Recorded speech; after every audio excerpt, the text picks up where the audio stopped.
it's not just about building muscle. It's about improving your bone density. It boosts your metabolism. It enhances your mental health and increases your overall strength and confidence.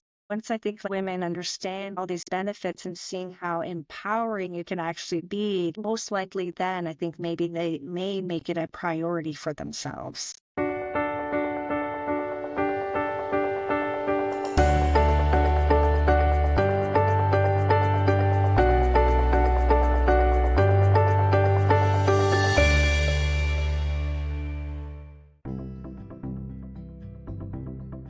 Hey Anya, how are you? I'm doing great, Nasheen. How are I'm you? doing well, thanks. Thanks so much for joining me. Absolutely. Thank you for having me. We just finished working on this amazing project together. It has been a Yes, journey. to say the Yeah, least. I think it's tested every one of us and pushed us out of our comfort zone. But for you, I wanted to know what inspired you to be a part of this book? I guess I wanted to share my journey and inspire other women, especially moms, to prioritize themselves and their well-being. I know firsthand how easy it can be to put your own health on the back burner while we're taking care of our family, juggling a million other things. But I've learned that when we take care of ourselves physically, mentally, and emotionally, it's a positive impact on even everyone around you, not just yourself. I really believe that sharing our stories helps break down barriers and making it easier for others to see that we're not alone and that they too can achieve their goals no matter how busy or overwhelmed they might feel. The book was just like a perfect platform to do that. That's beautiful. So you are a personal trainer and you do Yeah. online 30-minute fitness programs for women, groups and one-on-one. Yes, that's right. And I was curious to know how you got into fitness. Yeah, absolutely. It did start in my late teens, early 20s. I should take care of myself. And I think that's a big reason for women is one, looking at your why and why do you want to do this? And for me, it really came down to a personal reason. My background is Polish, and I grew up in a family where not having thirds was an insult to my mother. Like she's just always like, eat, eat, eat. And that's what we did. We ate. In my late 20s, my father did get sick. He did end up having cancer, which was, I believe it's benign, but he did have a tumor in him the size of a cantaloupe, as the doctors explained it. And he had an operation to remove the tumor. And my father, best father that you can grow up with, he kind of indulged maybe a little bit too much in the food that was placed on the table in front of him. And it became so much of a problem that after having his operation, the doctors could not close him entirely up, which coming home, he did have a nurse that came in a couple of days of the week, but on other days they needed someone else at the house to take care of him, to clean his dressings. And this was an incision that started up from the top of his chest that went all the way down, just past his belly button. And neither my mother or my sister really could stomach cleaning the wound every single day. It was my responsibility to do this. If they couldn't do it, I had to step up and basically be there for my father. And that kind of really was the start of my journey in health and wellness. My aha moment that if I don't want this to happen to myself, I need to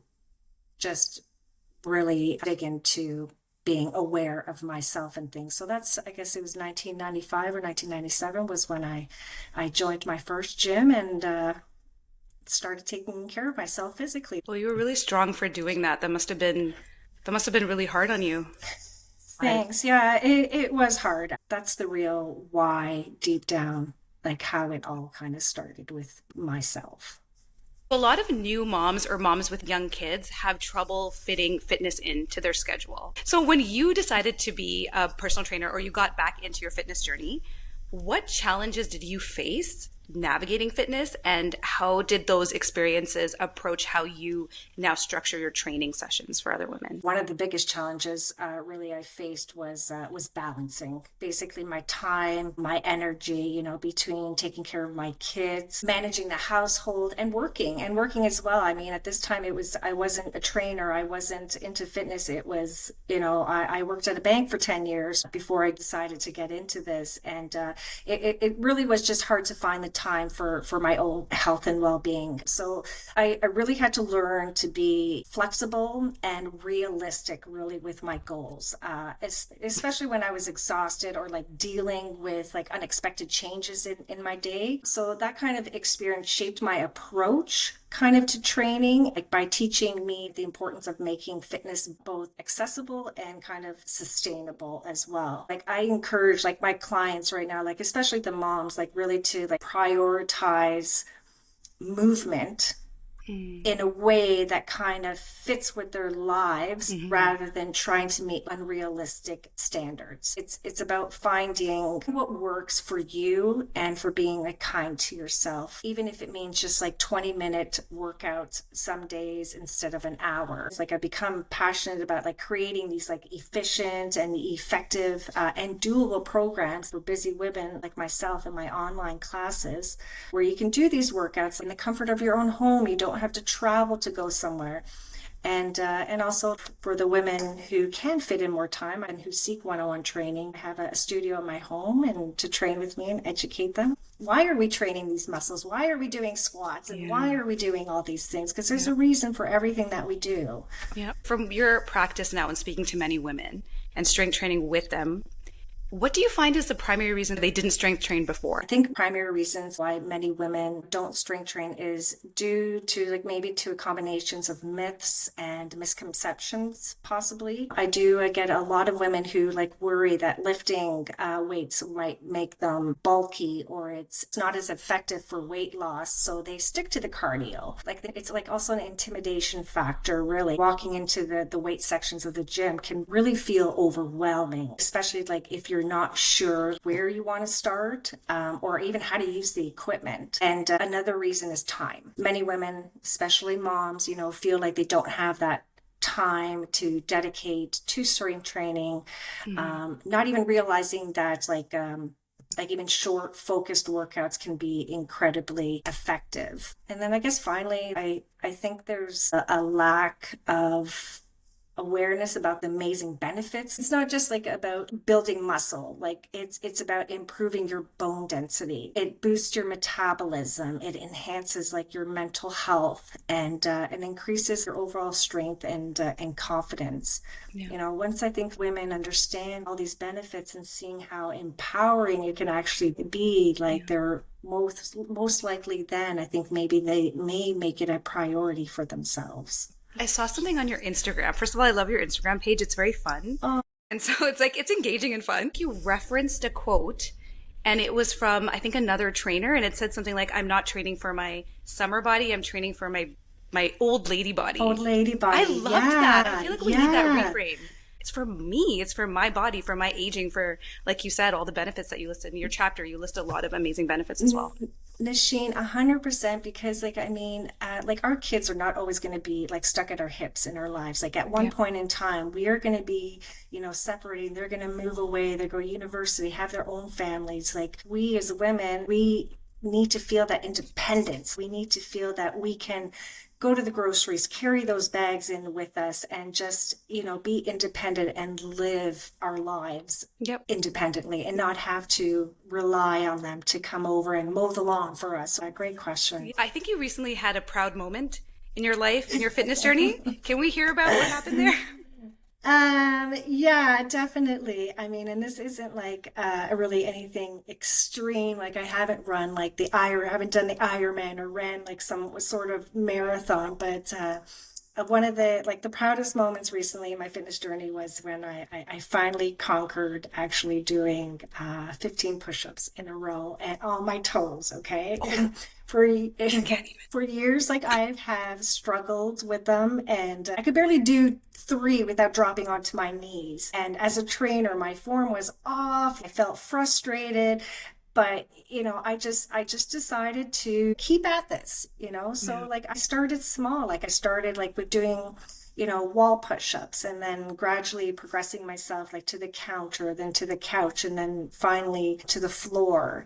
And I feel like that the process taught me really patience and consistency. And when I finally got to do the proper set of like push-ups, like I felt like a sense of accomplishment. And it wasn't just about like the push-ups themselves, but it was about proving to myself that strength training, it's not just for certain body types or people with more time. It's for all of us, no matter where we start. And now I can actually start teaching and actually making my clients do in my classes push-up, because I do believe really they are a functional movement, and that all moms and everyone really can benefit from them. I mean, you fall down, you're going to need to push yourself up to get up in life. Yeah, that's amazing. Can I even do one? I don't know. Yeah. And when I finished reading your chapter, I started to take a hard look at myself. Why don't I do strength training? And I think it's because as a mom, I get so overwhelmed sometimes with the stresses. Sometimes you're angry and you're like, I want to get it out. So I do cardio, and I'll do elliptical or I'll run, and I get that relief. It's kind of, I feel like it's left my body in a way. So can I get that same feeling from strength training?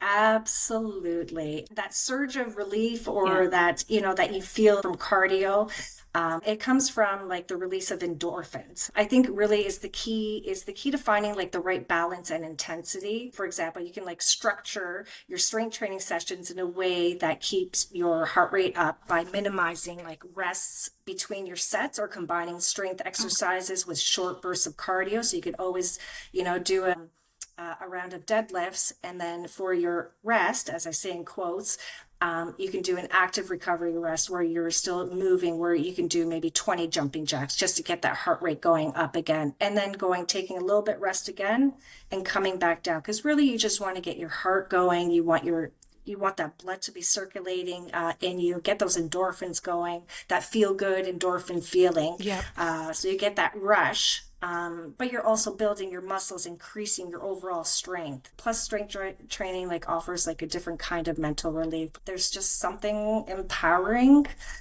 about getting stronger and challenging your body, I guess, in different ways.